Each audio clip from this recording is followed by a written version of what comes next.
Distinguished guests, faculty, staff, students, trustees, mayor. We have the mayor of Hoboken here with us. Alumni, welcome.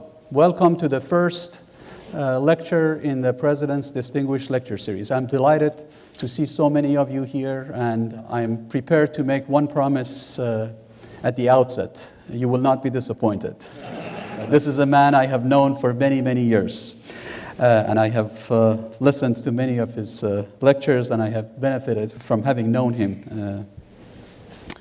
I wanted to say a few words about the genesis of this lecture series. As I know all of you appreciate, we live in a rapidly changing world. The world is changing at a staggering pace. And technology and science has played a significant role in shaping up our world in the past several decades. To quote Martin Luther King, today our very survival depends on our ability to stay awake, to adjust to new ideas, to remain vigilant, and to face the challenge of change. In 1950, the world's population was 2.5 billion. In the year 2000, the world's population was 6.1 billion. In the year 2050, the world's population is projected to be 9.4 billion. However, by the end of the year 2011, just about a year ago, 2.3 billion people were online. Exactly the same number as we had people alive on the face of the earth in 1950. The term online did not exist in 1950. As you all know, 1 billion people are Facebook users. In fact, if Facebook were a country, it would have been the third largest country in the world. Every minute of every day, 48 hours of content are uploaded to YouTube. That's nearly 8 years worth of content on a daily basis. The other interesting thing, other than the tremendous growth of Facebook and YouTube, is that the term Facebook or the term YouTube did not exist 10 years ago. This is the rate with which our world is changing, and this is the rate with which technology is shaping our world. So the genesis of this lecture series was to invite some of the foremost thought leaders in the world to come to Stevens to share with us their thoughts on the role of science and technology in shaping the world, to talk about the relationship between science and technology and the society, and to speak about all of the related public policy implications. And of course, we could not find anybody better than our good friend Norm Augustine to be the inaugural speaker of this lecture series. Fortunately, Norm Augustine is a well-known person, and he does not need much of an introduction. But unfortunately, his accomplishments are so vast and so profound that even if I want to cover the top 1% of it, it takes a little time. So with your permission, Norm, I will make a very, very brief introduction. Norman Augustine has held positions in government, industry, academia, and the nonprofit sector. He served as Undersecretary and Acting Secretary of the Army, Chairman and CEO of Martin Marietta Corporation, and later Chairman and CEO of Lockheed Martin, and Professor at Princeton University. He's been Chairman of the National Academy of Engineering, Chairman of the American Red Cross, Chairman of Defense Science Board, and Chairman of the Aerospace Industries Association. He's served as President of the Boy Scouts of America and the American Institute of Aeronautics and Astronautics. And he was a 16-year member of the President's Council of Advisors on Science and Technology. He also serves on the Public Company Accounting Oversight Board Advisory Council. Mr. Augustine is a member of the Guiding Coalition of the Project on National Security Reform. In May of 2009, Mr. Augustine was named as chairman of the Review of United States Human Space Flight Plans Committee, that was tasked to review NASA's plans for the moon, Mars, and beyond. In March of 2011, Mr. Augustine agreed to serve as the chair of the U.S. Antarctic Program Blue Ribbon Panel to assess United States activities in the South Pole. In July of 2011, Mr. Augustine became a member of the United States Energy Security Council. You understand that this man is shaping, in a very significant way, some of the most important policies of this country. He has served on the board of directors of Black & Decker, ConocoPhillips, Lockheed Martin, and Procter & Gamble. Mr. Augustine has been presented the National Medal of Technology by the President of the United States and received the Joint Chiefs of Staff Distinguished Public Service Award. He has 5 times received the Department of Defense's highest civilian decoration, the Distinguished Civilian Service Award. He is co-author of The Defense Revolution and Shakespeare in Charge. And he's the author of Augustine's Laws and Augustine's Travels, and if you have not read these books, I highly recommend them. He has traveled in over 109 countries and stood on both the North and South poles of our own planet, the Earth. He's a regent of the University System of Maryland, a former trustee of MIT, a former trustee of Princeton, a trustee emeritus of Johns Hopkins, and the last time I counted, he held 29 honorary degrees. Born in Colorado, he graduated magna cum laude from Princeton University, where he earned bachelor's and master's degrees in aeronautical engineering. Mr. Augustine was selected by Who's Who in America and the Library of Congress as one of 50 great Americans. Ladies and gentlemen, it is my distinct pleasure and honor to introduce to you one of 50 distinct Americans.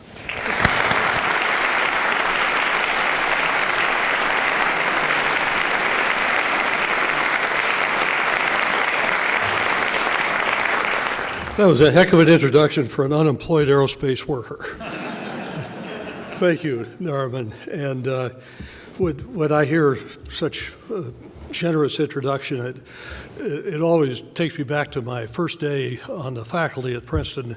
Up until that time, I'd spent my whole career at either in business or in government, and I was asked to give the welcoming lecture to the incoming freshman engineering students.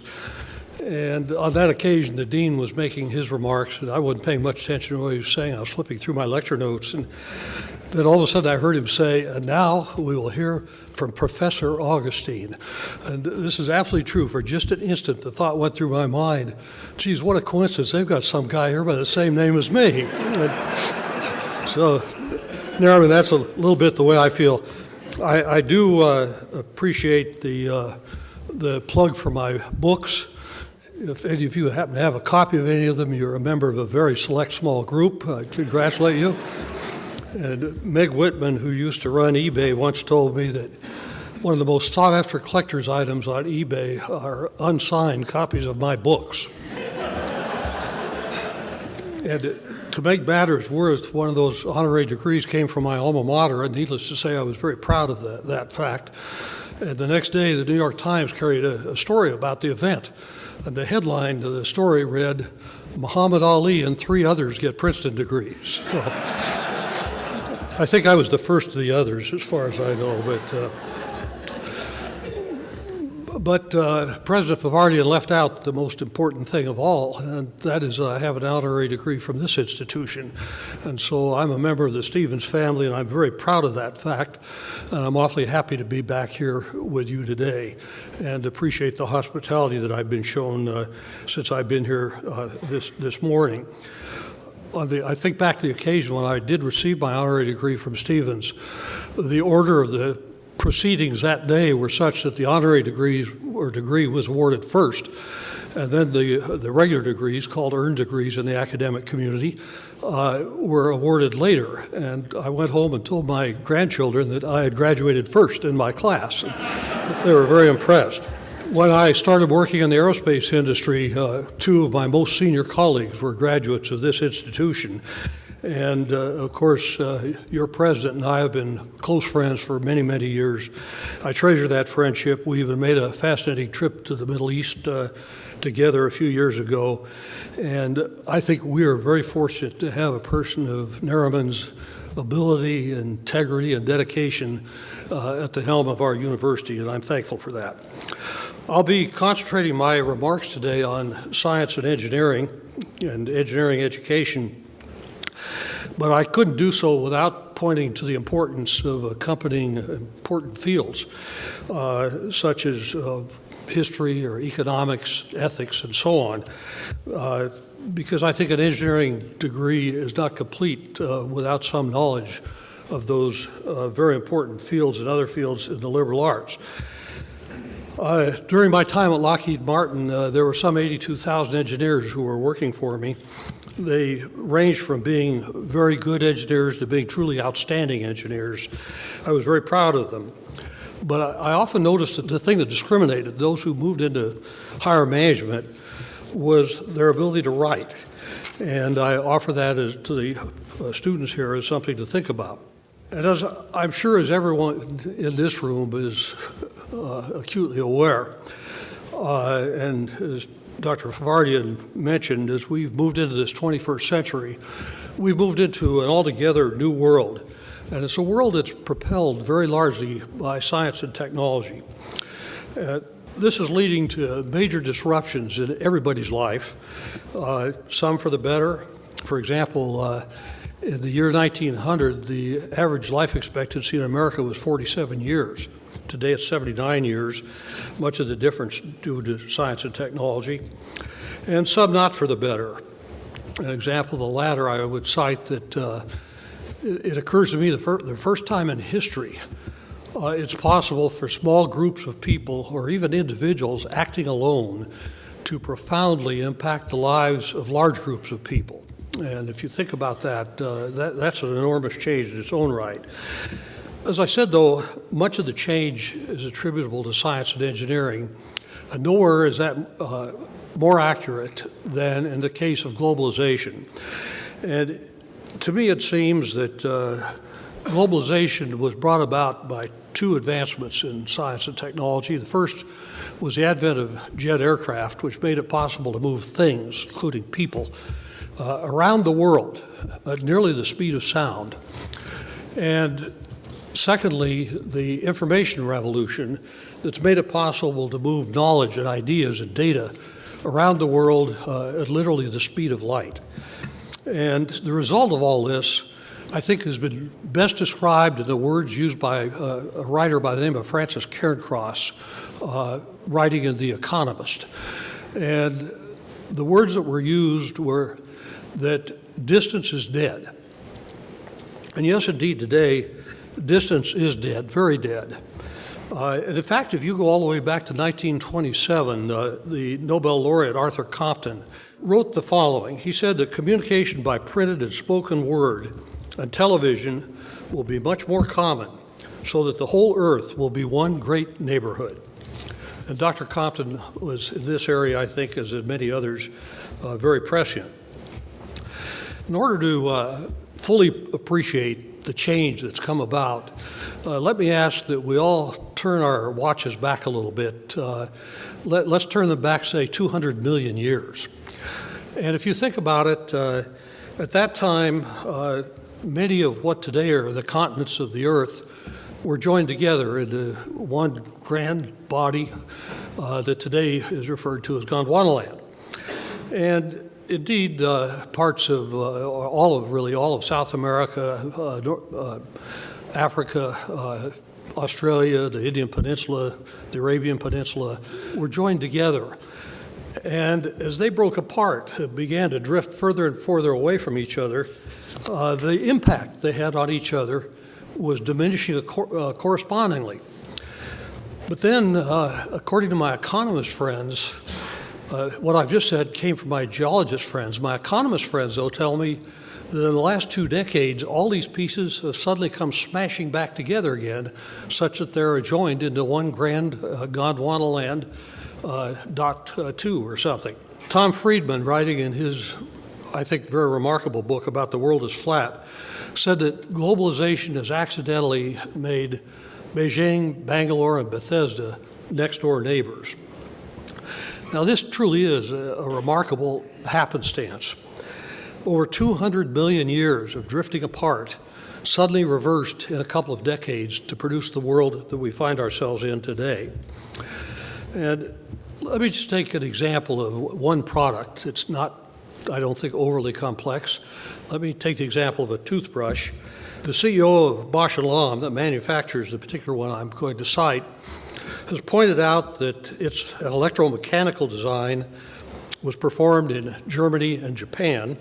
Its motors are from China, the brush head is from Ohio, the batteries are from Japan, the molded plastics from Georgia, the state, the charging base is from Hong Kong, and the final assembly was performed in Mexico, and their customers for the toothbrush are all around the world. That's a relatively simple product, but that's life in this new world. And in this global village that we find ourselves suddenly embedded in, change comes very quickly. And in that regard, I always think of the Red Queen's advice in Lewis and Carroll's Through the Looking Glass. The Red Queen, you may recall, said, "Here you see, it takes all the running you could do to stay in the same place. If you want to get somewhere else, you must run at least twice as fast as that." And indeed you do. One of the more profound implications of what we're observing is that Americans no longer compete for jobs with their neighbors across town or down the street. They now compete for jobs with their neighbors all around this planet. Furthermore, many of those neighbors are highly motivated and they're increasingly well educated. There are a lot of examples that one could cite where this is already beginning to take place. I'm sure you all have examples in your own lives. Let me just cite a few that have always intrigued me. One is a personal one. We have a little home up in the mountains of Colorado, a getaway home. It's 9,000 feet up, kind of an isolated area, 6 miles from the Continental Divide. And we have a TV up there, believe it or not, and I had a problem with it. And so I telephoned to get help and see if I could fix my TV. And to do that, I had to speak with experts in Denver and in Jamaica and in Indonesia and in India. But with the help of all of them, we got my TV to work again. That's today's world. In India today, to better prepare students to work in call centers, they offer courses in speaking with a Midwestern accent. The workers in some call centers are encouraged to take a name, an American name, so that the people who call will feel comfortable with them. And I have a neighbor in Maryland, just down the street from me, that a few months ago spoke with a young man in India at a call center, and he swore that his name was Abraham Lincoln, and that's a true story. Then there's the office just a couple of blocks from the White House, where the receptionist, a very helpful individual, doesn't have a desk. She appears on a flat screen display on the wall. She actually isn't in Washington, D.C. She lives in Pakistan.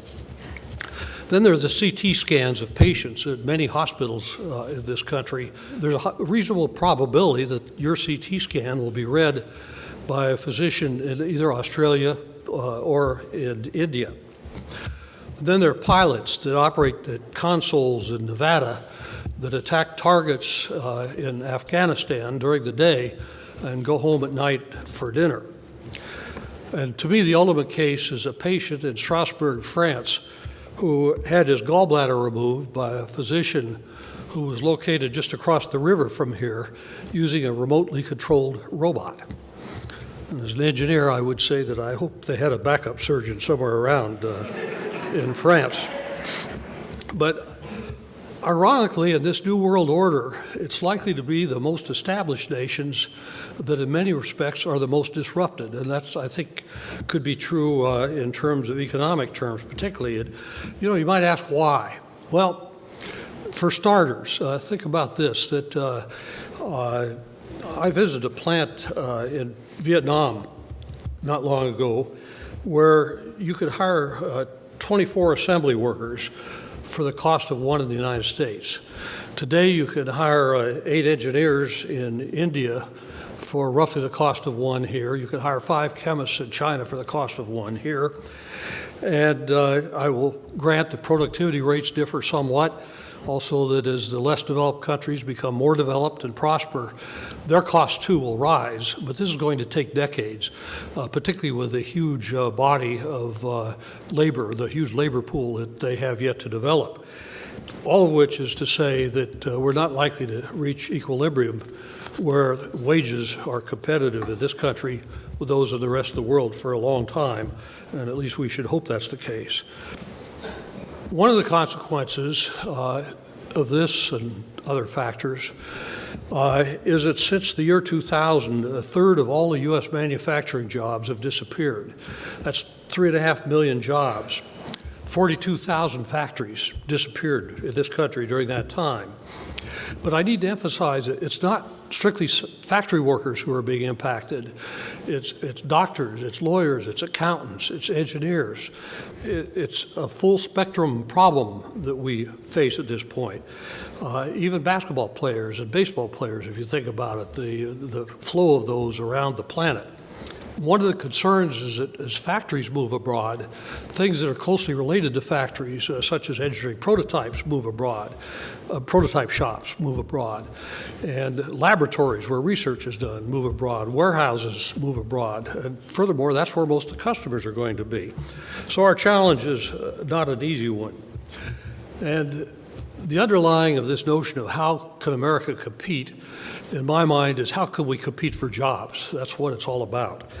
And I say that because a job is the basis for most people of their standard of living and to a considerable degree even their quality of life. And furthermore, for people to have a job in a nation also is important to the government because its tax base depends upon its citizens having those jobs. And in turn, the benefits that we as citizens tend to take for granted from our government, such things as health care, Social Security, national security, and so on, are dependent upon its citizens having jobs.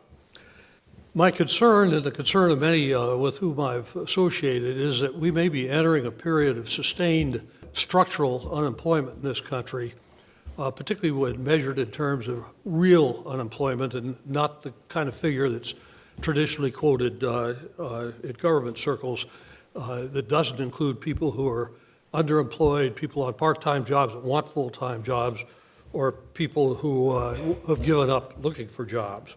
Real unemployment rate in the future could turn out to be closer to today's rate for the long term than it will be to the historical past. And concerned over this prospect a few years ago, 7 years ago, members of the House and the Senate on a bipartisan basis asked the National Academies of Engineering and Medicine and Science to put together a group to answer the question, how can America compete? What do we have to do to be competitive in this new global marketplace? And in search of the answer, the academies put together a group of 20 individuals. They were highly diverse in terms of background. They were presidents of public and private universities. They were CEOs of large corporations. They were, attorneys. We had the head of a state public school system and several Nobel laureates in the group. And upon completion of our work, we wrote a report that became known as the Gathering Storm Report after the first line in its title. I might mention that two of the members, when we completed our work, took jobs in President Obama's cabinet. One is Secretary of Energy and the other Secretary of Defense. The committee concluded unanimously that the only reasonable answer to global competitiveness for the United States is in a word. The word is innovation. That is taking new knowledge from world-class research, and then taking that new knowledge and converting it into products and services from leading-edge engineering, and then take those products and services and turn them into new items into the marketplace through extraordinary entrepreneurship, all three of which, of course, is very much what Stevens is about. The Academy's conclusion was very much influenced by a number of studies we found, 8 to be exact, one of which led to a Nobel Prize, that demonstrated that over the past half century, between 50 and 85% of the growth in America's GDP, read jobs, was created by advancements in science and in engineering. So too is 2/3 of the nation's growth in productivity, both of which are very strong indicators of jobs and improvement in the standard of living. And my own analysis indicates that for every percentage point growth in GDP in recent decades, we add a little over 0.6% in terms of points in terms of the job, percentage points in terms of jobs. And you can argue the relative merits of cause and effect, but whatever the case, there's clearly a very strong connection. And the academies, in their report, the Gathering Storm report, went on to conclude, and I'll read this, the United States must compete by optimizing its knowledge-based resources, particularly in science and technology. There was another report some years before that I happened to work on. It was called the Hart-Rudman Commission, also established on a bipartisan basis by the Congress. And it made two major conclusions, one of which, sadly at the time, it was totally disregarded, was that this was before 9/11, that America was very likely to suffer a very major attack by terrorists on the U.S. soil. We made some recommendations that we thought might help avert that. The other finding, this was a group that was supposed to study national security, if you will.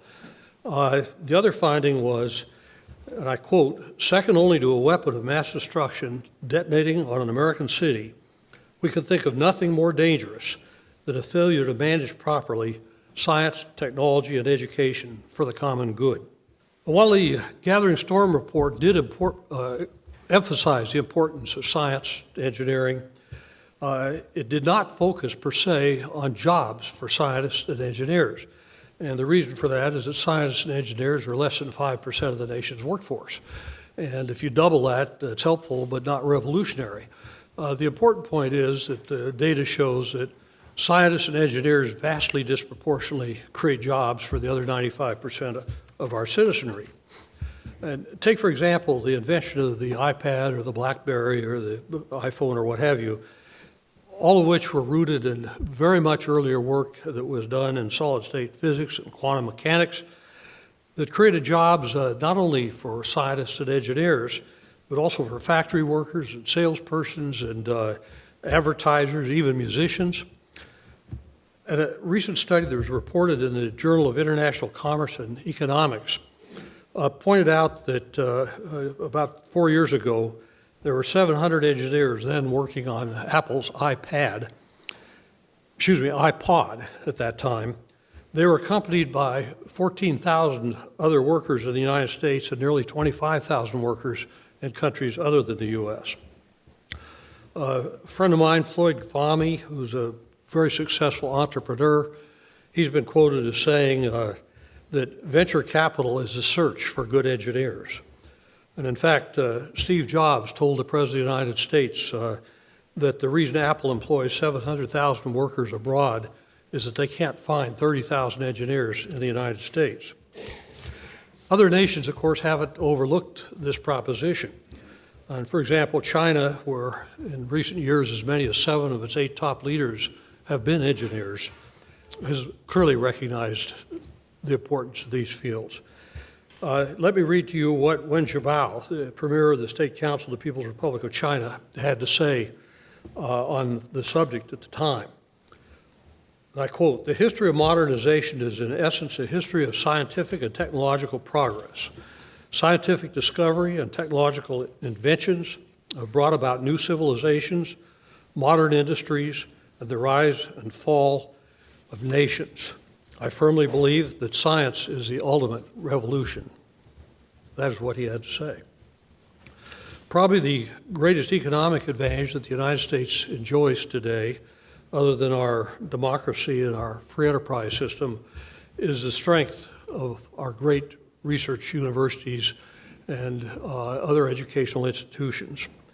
And according to the Times of London, the top 5 universities in the world, and 18 of the top 25 today, are located in the United States. The problem is that it's becoming more and more apparent that we're living off of past investments. And Rather suddenly, just in the last few years, and totally unexpectedly to those of us who worked on the Gathering Storm report, we find that as state tax revenues declined rather precipitously due to the reversal of the economy, we all of a sudden find ourselves where our great public institutions, and to a lesser degree our great private institutions, are threatened, something that seemed unimaginable. Some of these have required draconian measures. In California, over the last 3 years, tuition and fees have increased at their universities by 83%. The nation overall, the increase has been about 28%. Our great state universities, the very large institutions, educate over 70% of our scientists, engineers, physicians, and related fields. And yet they are basically being privatized at this point by the drop in public support. And state funding today for colleges and universities is at the lowest level that it's been in over a quarter of a century. This too has not gone unnoticed by many legislators and people that are critics of our higher education system. For example, when I talk about these topics in Washington, one of the first things that's usually pointed out to me is that although faculty salaries at the average institution in America, excluding inflation, dropped by 1.2% last year, over the last 5 years, head football coaches' salaries have increased by 55%. This is a challenge that, among many others, that we're somehow going to have to find a balance in our higher education system. And if a developed nation is going to create jobs for its citizens, it's clear that it's going to have a world-class educational system, particularly in science and engineering. Yet today, only 16% of the baccalaureate degrees that are awarded in science and engineering of the baccalaureate degrees that are awarded in science or engineering. In China, for example, the corresponding figure is 47%. And if you split out engineering degrees, the share in Asia is 21%, in Europe 12%, in the US 4.5%. We were first in that ranking not all that long ago. Well, that brings us then to the source of our potential domestic talent in science and engineering, namely our K through 12 system. And America is fortunate that it has some truly outstanding public schools, has some truly outstanding teachers, and some truly outstanding students. But by international standards, our U.S. K through 12 students, on average, rank fairly firmly toward the bottom of the class, the global class. In the most recent international tests that involved 15-year-olds from 33 different OECD countries, U.S. students ranked 14th in reading, 17th in science, and 25th in mathematics. That same year, writing scores in this country were the lowest they've ever been since they began these tests. The U.S. Heartland Program on Educational Policy and Governance ranked the U.S. high school class of 2011 as 32nd in overall performance among the 34 OECD nations that were involved in their evaluation. In the most recent U.S. standardized test, just within the nation, it's called the Nation's Report Card. You're probably familiar with it. 67% of the U.S. fourth graders were ranked as not proficient in science. By 8th grade, that fraction had grown to 70%, and by 12th grade, it rose to 79%. During the 40 years that the National Assessment of Education Progress Test was administered, spending per student increased by 140% in real dollars. Staffing per student increased by 75% per student, but scores in reading and science remained unchanged, and those in math declined slightly. Well, it's occasionally said that we try to educate a larger body of our public than most other countries, and that's probably true in many cases. But if you try to draw more direct parallels, you get much the same answer as I've just described. For example, just a simple comparison, if you compare Massachusetts, which ranked highest in the states in the national tests that I just described, Shanghai students far outperform the state of Massachusetts, our best state. In the recent domestic test, only about 10% of American students scored in the highest 2 of the 6 proficiency categories in the fields of math and science, whereas in Shanghai, a 4th were in the highest category in science, as were half in math.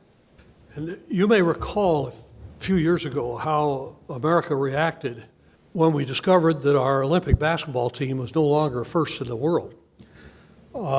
Yet somehow we seem remarkably indifferent to the fact that we rank as follows, according to some well-respected institutions. Today we rank 6th in innovation-based competitiveness, 10th in the percent of adults with college degrees, 16th in college completion rate, 20th in high school completion rate, 23rd in science proficiency of all 15-year-olds, 48th in the quality of overall K through 12 math and science education, and I could quote many more statistics, but you get the idea. In most of these areas, we ranked number 1 a decade or 2 ago. And it's worthy of note just how quickly you could lose the lead in science and technology. One of the members of our Gathering Storm Committee was Craig Barrett, who ran Intel at the time. And he pointed out to us that 90% of the revenues that Intel receives on the last day of a year are derived from products that didn't even exist on the first day of that same year. That's how quickly one has to move. According to the College Board, only 43% of all college-bound high school seniors, that excludes those who didn't get a degree, a diploma from high school, or are not college-bound by choice, or let's just say they're not college-bound, only 43% of them meet the College Board's college-ready benchmarks. And ACT, another organization that administers college entrance exams, says that by their criterion, the figure is not 43%, it's 24%. And if you strip engineers out as a single group, the preparedness figure is closer to 15%. And one thing in this instance that's very different from most of the other problems our nation faces, the problem is not the lack of investment. We invest more in K through 12 education per student than any nation on earth except for Switzerland. The worst performing schools in our nation are in Washington, D.C., which happens also to be the highest funded per student in the nation. And based on my own travels in 111 nations where I visit schools in a number of them, I have to agree with Bill Gates. Bill said the following, and I quote, "When I compare our high schools to what I see when I'm traveling abroad, I'm terrified for our workforce of tomorrow." Perhaps not surprisingly, the Hamilton Institute points out that the median real income of men in the United States between 25 and 64 years old actually fell 28% in the 40-year period prior to 2009. In the case of high school graduates that didn't attend college, the drop was 47%. On the bright side, McKinsey has done a study where they asked the question that if U.S. youth could replicate the performance of students in Finland in their high school work, that the U.S. economy would be between 9 and 16% larger. What that means is the equivalent to 3 stimulus packages each and every year, forever. A huge difference. And one of the real problems is that America's fundamental system, the great American dream, just doesn't work with this sort of performance result, since education is the basis, really, for the American dream. One has to ask what kind of a nation it will be if 34% of the males between ages of 16 and 24 who have a high school diploma are going to be unemployed, which is the case today, with little hope of employment.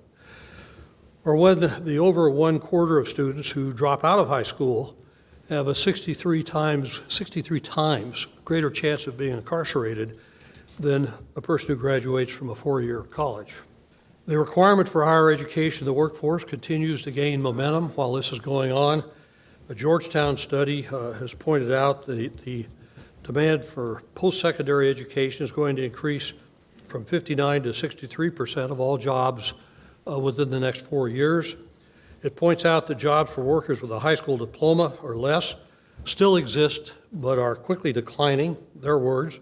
In 1973, 72% of the jobs were available to workers who had either a high school diploma or an incomplete high school education, but some on-job training. Whereas by 1992, the figure was 44%, and by 2007, it declined to 41% and was still declining. A recent uptick in the fraction of all first degrees that are awarded in engineering in 93 different nations, a study done by the National Science Foundation, has indicated that by that measure, the fraction of, call them baccalaureate degrees, that go into engineering, same for science, has shown that the nation that most closely matches the United States by that parameter of the 93 examined was Mozambique. The only countries that were behind the U.S. in fraction of engineering degrees were the following: Bangladesh, Burundi, Brunei, Cambodia, Cameroon, Cuba, Zambia, Guyana, Lesotho, Luxembourg, Madagascar, Namibia, Saudi Arabia, and Swaziland. And I might say that reflective of this, not long ago, the Washington Post, which happens to be the area where I live, the Washington Post put out a full-page story about, the headline was, how to get good degrees in college. The subhead read, "Don't study engineering." Not very helpful. There is a popular misconception that engineering degrees don't pay well. And that's probably based because people compare all engineers with a few people on the lower end of the island across from you. The fact is that most of the studies that are being done now show that engineering degrees, by and large, a person with an engineering degree, by and large, will have a lifetime income about 25% greater than that of equivalent degrees in all other fields. I might note that the most common undergraduate degree for CEOs of the Fortune 500 is an engineering degree. A strong case could be made that American science and engineering enterprise could barely function today, nor would it have functioned for the past few decades, were it not for foreign-born individuals who come to this country to study here and elected to stay and contribute here. And that's in spite of our immigration laws that do everything we can to keep such people out of the country, and once they get their degree, to make them go back home to compete against us. That's something that we really need to address. Immigrants today make up 12% of the U.S. workforce, yet 52% of the PhD holders under the age of 45 that are working in the hard sciences are foreign-born. Immigrants started a quarter of all the highly successful high-tech companies in recent years, and they started 18% of the Fortune 500 companies were started by immigrants. George Heilmeyer, a friend of mine who was the director of the Defense Advanced Research Projects Agency some years ago, sent me an email while he was visiting in Moscow, and in his email he wrote the following. He said, "In Russia, the engineer always gets the girl. That's why I like to go to the movies there." But George was really pointing out two problems. The first problem is that all too seldom is the engineer a girl. In this case, for bachelor's degrees, it's about 20% of the population. For PhDs, it's about 19% of the population. And in the case of minority groups, they're underrepresented by about a factor of 3 in the engineering field. And tying our hands behind our backs in that manner can't help but to be a severe handicap in this new global marketplace. And this is in spite of the fact that I might note that about 58% of the baccalaureate degrees today go to women in this country. What is critical for us is to produce a cadre of highly qualified engineers, scientists, People could see around the corner. That's Jack Welch's term, people who could see around the corner, because those are the people who are really going to create the jobs that our nation is going to need in the years ahead. Addressing the U.S. workforce as a whole, McKinsey partner Jim Manica cites the mismatch of skills and employer needs. I see that a lot when I'm out just talking in the public. Case in point, there are 3 million job openings today in America. Hard to believe. And yet we have a real unemployment rate that's nearly 15%. The fact is, though, that the skills of the unemployed don't match the job needs. Let me then turn quickly to the subject of research. I've talked about education at length and what's happening globally. Research, of course, is the fount of knowledge. It's the basis of virtually everything I've talked about. The total federal investment in research in the fields of math, engineering, and the physical sciences is about equal to the amount by which U.S. healthcare costs increase every 10 weeks. That's the comparison. In the case of the granting of U.S. patents, the number of grantees by the U.S. Patent Office has been surpassed by foreign grantees in the year 2008. And if sequestration takes place, we can prepare for another 8% cut in the nation's research budget and the innovation that it supports. One might reasonably argue that innovation should be paid for and research, basic research, by the nation's industrial sector, since the industrial sector is the beneficiary of much of that research. A survey, though, that was conducted by the U.S. National Bureau of Economic Research indicated that 80% of the CFOs, chief financial officers, of large U.S. companies said that they would be willing to forego funding research and development altogether in order to meet their public projections of next term's profitability, next term being next quarter. That's not a formula for long-term success. And all of which I think adds up to say that our nation's future resides ever more to the health of our great universities. They not only provide the talent we need, they provide that basic knowledge that comes from research. I think we can no longer count on industry. We can count on it for innovation, but not for the basic knowledge. And you take the great industrial research giants of the past, like Bell Labs, the home of the laser, the transistor, many new Nobel laureates, they've probably seen their best days. Well, let me then turn to the third ingredient. I've talked about education, about research. I want to talk a little bit about the innovation ecosystem. And those are the three ingredients that the Gathering Storm Committee felt were the basis of our ability to be successful at innovation. And the story of the innovation ecosystem is not much better than that of the previous two issues. American firms now spend over twice as much on litigation as they do on research. General Motors spends more on healthcare than it does on steel. Starbucks spends more on healthcare than on coffee. The U.S. just passed Japan, so we now have the highest stated corporate tax rate in the world. It's backed by a 3.7 million word, 17,000 page tax code that only a well-paid accountant could hope to understand. The availability of venture capital used to be a big advantage. California had more venture capital available than any nation in the world other than the U.S. But today, venture capital travels the world looking for opportunity at the speed of light. And if opportunities are to be found somewhere else, that's where the venture capital goes. Then there's the matter of regulation, and I'll share with you, if you'll forgive me, a personal incident that your speaker encountered in the regulation area not long ago in our county when your speaker was presented with a citation demanding a court appearance and a mandatory fine of $500. My crime was to be at the scene of the crime when my grandchildren and a friend of mine's grandchildren, 3 years old, 8 years old, were operating a lemonade stand without a license. There was a big sign in front of the stand that said the proceeds were for children with cancer, charity. The threat fortunately, to confiscate the lemonade and shut down the stand was thwarted when modern technology entered. This is the second lesson here. And the whole thing went viral. Somebody passing by started to photograph this on an iPod. You may have seen it on television.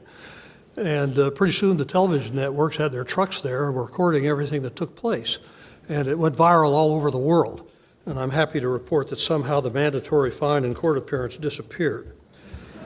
I might also say the next day the Washington Post wrote a tongue-in-cheek editorial that said those terrible kids should be waterboarded. It's tempting, of course, for those of us who are disciples of Adam Smith to say, well, let the free market solve this problem. The problem is that free market forces are solving the problem today. They're just not solving it in a way that our country might like. Market forces are causing companies to create jobs outside of the United States. And in fact, U.S. multinational created 2.9 million jobs offshore during the first decade of this century. Meanwhile, they shut down 2.4 million jobs within our country. The bottom line is that the path the U.S. is currently pursuing seems likely to lead to a situation where we have prosperous U.S. companies. CEOs will get their bonus checks, but the research laboratories, engineering facilities, and factories, and customers and jobs are likely to be largely abroad. But we can do something about this. The Gathering Storm report, and I won't go through it, but offers, it's on the web, 20 rather specific things that can be done. During this election campaign, it's been very popular on all sides to blame China for our problems. But I would ask, does China decide how much we should spend on research? Does China run our K-12 public school system? Or does China decide how many of us should want to study science and engineering? Some months ago, I was testifying before a committee of the Congress on this topic. And one of the members apparently became frustrated with me and said, Mr. Augustine, don't you understand that this nation has a budgetary problem? You're always over here asking for more money for science and technology and education. And the way I answered on the spur of the moment, probably not wisely, but it sure made the point at that occasion, was I said that I was trained as an aeronautical engineer. In my career, I worked on a lot of airplanes that during their development programs were too heavy to fly. And not one time did we ever solve the problem by taking an engine off. And thank you. And if you think about it, science and education, engineering, those are the engines that propel our economy and much of our quality of life. I'm complimented incidentally that President Obama used that analogy during his State of the Union address, without attribution, I might mention.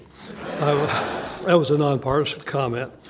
I'm often asked if I'm an optimist or a pessimist, and I usually answer using the old saying that a pessimist is a person who wants to be an optimist but has a grasp of the facts. On the other hand, Winston Churchill once said that you can always count on the Americans to do the right thing after they've tried everything else. This time we need to get it right, and thank you so much for inviting me.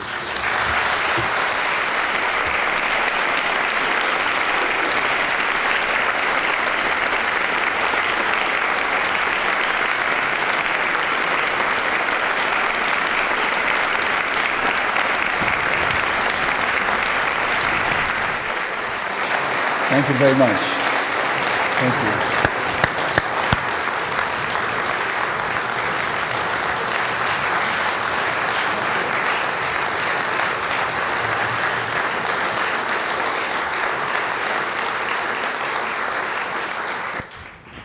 Mr. Augustine, thanks once again for your wonderful remarks. We have allotted a little time for questions and answers.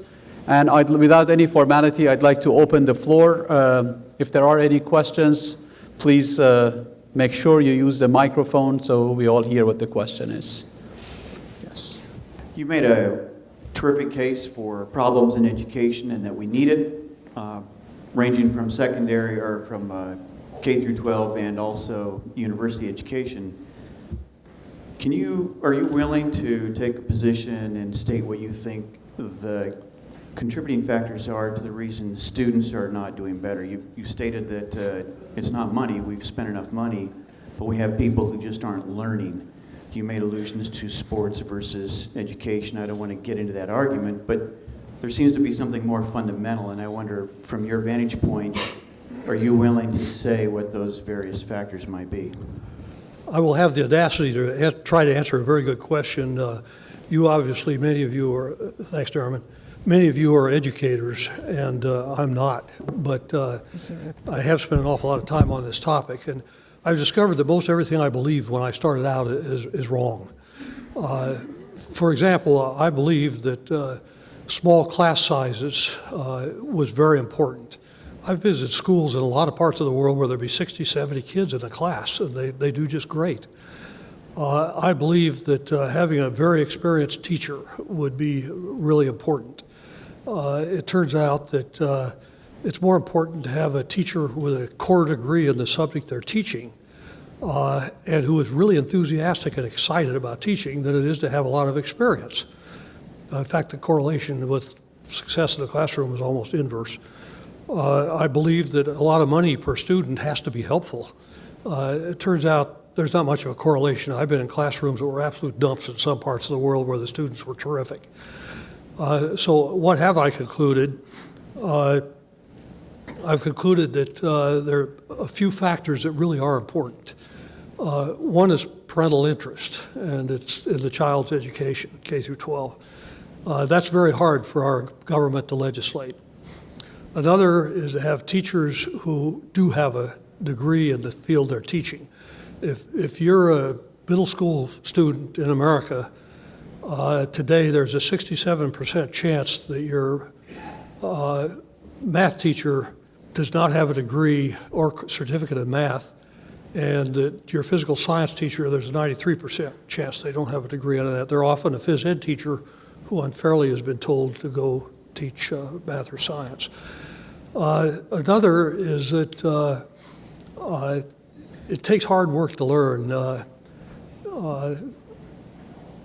There's a Professor Wyman who won a Nobel Prize and has done a lot of thinking about this. And he keeps telling me to learn is really hard, that you have to take on very difficult but solvable problems and work your way through them. And that takes time and energy.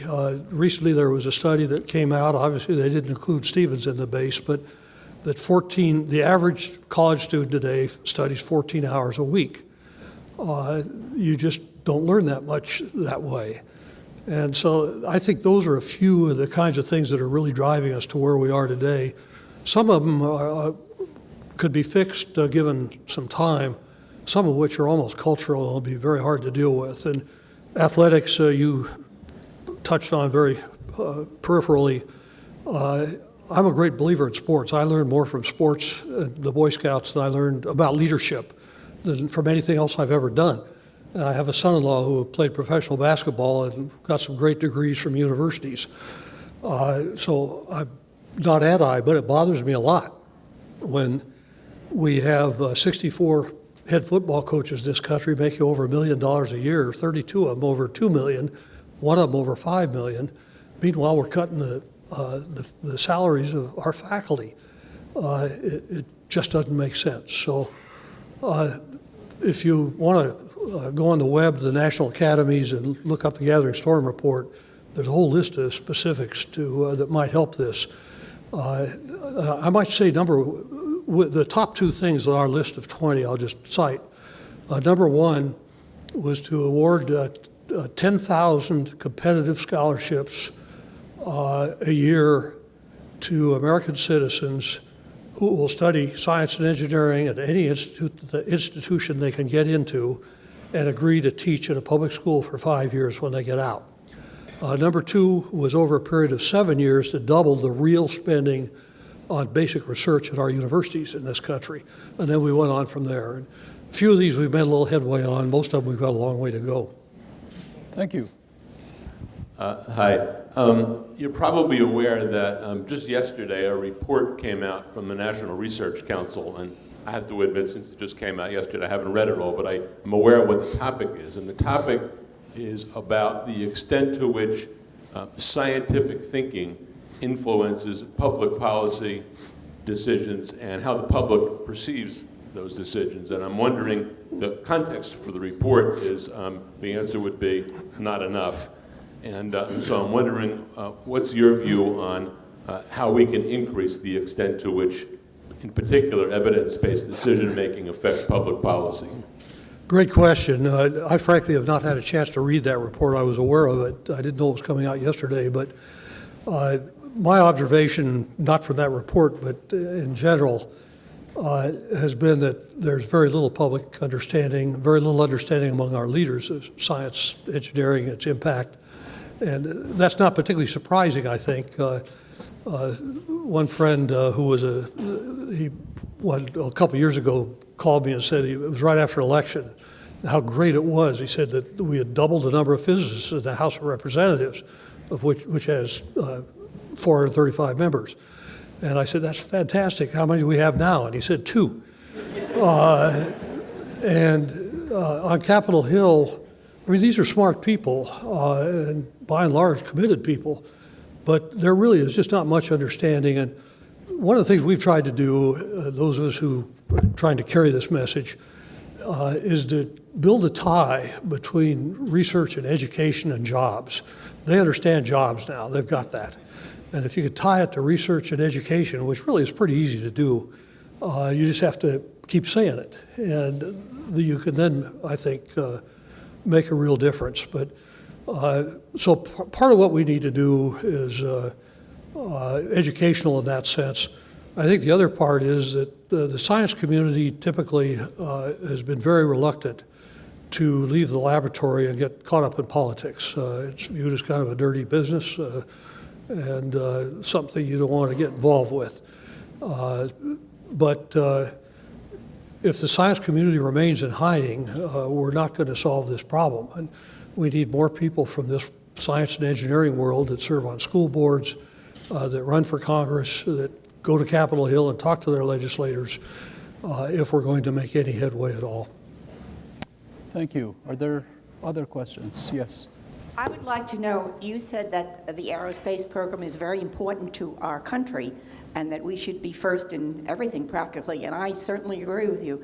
But I come from Florida. I was originally born here in Hoboken, New Jersey, and they closed the aerospace program right in, what is that, in Orlando there, and people are out of work, and very many engineers and people that we know, who could contribute something, are still hanging around and looking for work, as well as the young people who are in colleges now that need a job. So I want to know why our government shut that particular thing down. Could you answer that for me, please? I'll try to answer it as well as you asked it. Clearly, I obviously do not speak for our government in any way. I don't mean to imply that at all. But I did lead a couple of commissions for both a Republican and a Democratic president on the space program. And I think the problem that you allude to, which is a rather specific issue, is that the nation's leaders, the Congress mainly, is not willing to spend more on the space program than it has been spending and is spending today. And given that, and I'm oversimplifying, we kind of have two choices of how we could spend that money. One is that we could continue to fly the space shuttle and put things in low Earth orbit, as we have been doing since 1957, or the Russians have. Since 1957, we since a year later. And we could basically focus on low Earth orbit, 250 miles from here. So that's one option, and those people would still have their jobs launching shuttles, many of whom work for the company I worked for. The other option was to start laying the groundwork to do something really exciting for the longer term, namely go to Mars. And this president decided that he thought we should do the latter. that puts the people who know how to launch shuttles in a very difficult position. And I got to be careful here because I'm generalizing and my comment won't apply to specific people, most certainly, but one of the problems with engineering, let me say it differently, one of the most exciting things about engineering and science is that you constantly are learning. One of the problems with engineering and science is that you have to keep constantly learning. And in fact, in those fields, you could be professionally middle-aged by the time you're 30 with no effort at all. Things change so quickly. And I recall years ago being at a meeting at the White House about, goodness, we don't have enough aeronautical engineers. I got out of the meeting, went and got in a cab, and my cab driver was an aeronautical engineer.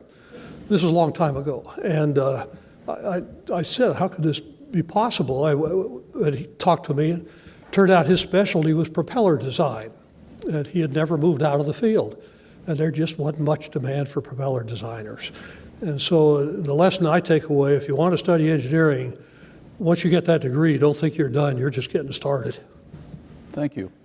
Let's go upstairs. One of the things I find most interesting is a lot of the classified engineering projects of the 60s and 70s with the space program.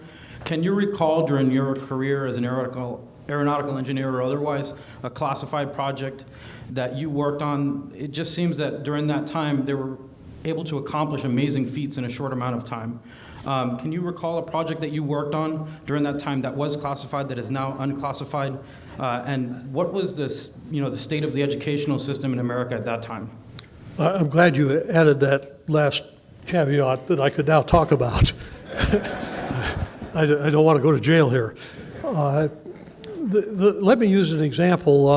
You cited space programs, and a lot of those, for some reason or other, are still classified. Let me take a program that I'm sure is not, which was an aircraft program. The SR-71 was an aircraft that flew at Mach 3.2, which was like 3 times faster than most anything else at its time was flying. It was it was built at the Lockheed Skunk Works out in the desert. It holds a record for going from the west coast to the east coast in less than an hour. And it is an example of a program that was highly classified at the time, became unclassified, and your question was really what made that possible. And one of the things was that America's education system at that time was first in the world, K through 12 as well as higher education. That may be an overstatement. It was one of the very first, one of the very top in the world. I think another factor was at that time, science and engineering were viewed as a place to be in this country. That's what you wanted to be studying. I had the good fortune that the week I started graduate school, the Russians put Sputnik up, and I was studying aerospace engineering. And, I mean, what a time to be there. That was where all the excitement was. And many of the engineers in different fields of my age were there because of the space program. They were excited by it. And engineering was very attractive at that time. And I think back, I met my wife when I was in graduate school in engineering, and she now tells me that the odds were good, but the goods were odd, which is a little disappointing, but we've been married 50 years, so it's probably going to make it. And so I think we had a totally different environment. With regard to those really classified programs, they had something else going for them, and that was that they were really classified. And that meant that members of Congress couldn't dabble with them. They didn't know where the budget was, let alone how to cut it or change it. They couldn't go visit on the weekend. They couldn't write a law that says you have to submit a report every 2 hours. They didn't know any more than the Russians do, hopefully, what we were up to. And so you had these amazing things we could do. And just another interesting example that I think of as I picked that particular case, stealth, our stealth aircraft in this country. In those days, we didn't have all the ideas in the world here, but we sure had the innovation. And we're still great innovators in this country. That's a big advantage. An example from that era, a Russian mathematician wrote an article in a mathematical journal that the U.S. translated. This is in the midst of the Cold War. And the Russians never realized that this treatise, mathematical, was really the key to stealth on aircraft. Fortunately, somebody in America recognized that and was to build on it, and resulted in our stealth aircraft fleet, which was also built in secret originally. So it's that kind of innovation and imagination that fortunately we still have, but boy, we burdened it down with our current patent system, with our legal system, and a lot of other things I could cite. Thank you. I'd like to ask one question using my executive authority. Now it gets and then we'll go. it we'll gets go back hard up. now. This is an issue that, as an educator, I think about a lot. You spoke about the rate of change, and in particular, you spoke about the rate of technological advancement. What took perhaps a decade to do a couple of decades ago may take just a year or two these days. So take that issue, keep it in the back of your mind, and think about our higher education system. The average age of students in a university, think about undergraduate students, has remained constant for the past couple hundred years. Our students are about 20, 21 years old on average. They've been like that forever. The average age of the faculty, more or less, is also constant. Maybe it's gone up a little bit. It hasn't certainly come down. So there is a gap. There has been a gap between the average age of the student and the average age of the educator that educates the students. That has been about 30 years. Maybe it's been increasing a little bit. Now, there are indications that the advancement of technology and the availability of technology to our younger people has had a profound impact on their style of learning. In fact, there are studies that indicate that our younger people have their brains wired differently. They learn differently. Their faculty members, their teachers, have their brains wired not the same way. And that fixed age difference between the two groups is now much more important than it used to be. 100 years ago, people were using paper and pencil and blackboard, and that remained the case until about 20 years ago. But now, there are different ways, different technologies. Explain to us what you think we should do as educators to narrow that gap so that our teachers can remain as effective in teaching our younger people as they've been in the past. That's a hard question. I should have known. Do you give grades here? You remind me of my 6-year-old grandchild. We were going to get ice cream, and he was in the back seat of the car, and I'm driving along, and he calls me Baki. He said, Baki, I'm smarter than you are. And trying to be gracious, I said, well, I'm sure that when you're my age, you will be a lot smarter than I am. And he said, when I'm your age, you'll be dead. You won't be smart at all.